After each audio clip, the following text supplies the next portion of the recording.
대선 68일 남았습니다. 여야 캠프는 이제 본격적인 대선 경쟁에 돌입했습니다. 젊은 층의 정치 참여가 본격화되며 고3 학생들이 등장하기도 했습니다. GBC 이슬비 기자 리포트 보시고 정치에 뛰어든 고3 학생들과의 인터뷰를 전해드리겠습니다.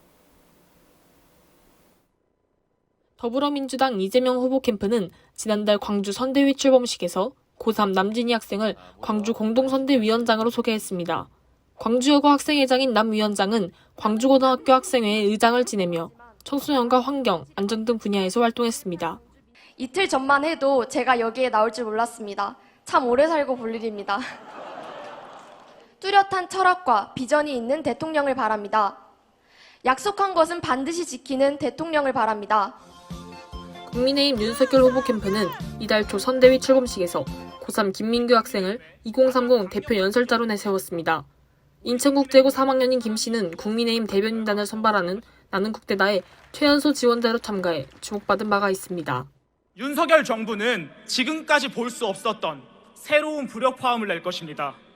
권력보다는 국민을 향한 사랑을, 대통령직이라는 트로피보다는 공정과 상식이라는 철학을 먼저 하는 대통령이. 대선이 가까워오고 각 당 선대위가 모양을 잡아가는 가운데 여야 캠프가 고3 학생들을 선대위로 끌어들이면서 청소년들의 정치 참여가 본격화하고 있습니다.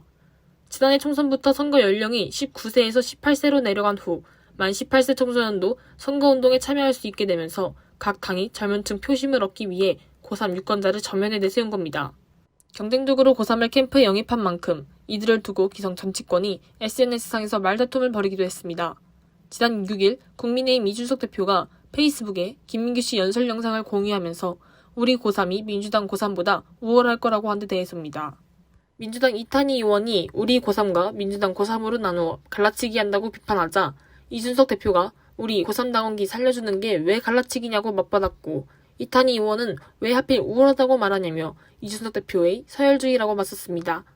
이렇다 보니 우려 섞인 반응도 나옵니다. 앞에서는 이렇게 청소년들 막 챙기는 모습이 많이 보이는데 청소년을 위하는 건지 아니면 이용하는 건지 혼란스럽다.